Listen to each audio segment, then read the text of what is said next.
ये वीडियो हर उस इंसान तक पहुंचाना जिन्हें लगता है डॉक्टर बी.आर. अम्बेडकर ने भारत के लिए किया ही क्या है। फादर ऑफ इंडियन कॉन्स्टिट्यूशन तो थे ही, रिजर्व बैंक ऑफ इंडिया भी उनकी गाइडलाइंस पर कंसेप्शलाइज हुआ।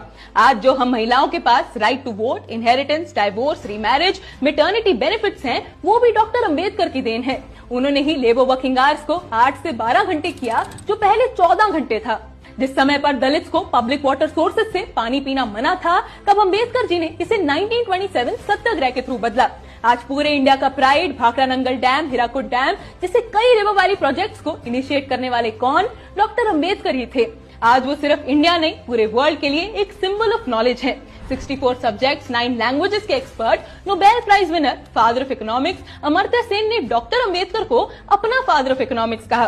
तो आज ये वीडियो हर भारतीय के साथ शेयर करो, क्योंकि जब जब भारत की बात होगी, बाबा साहब अम्बेडकर का नाम सबसे पहले लिया जाएगा।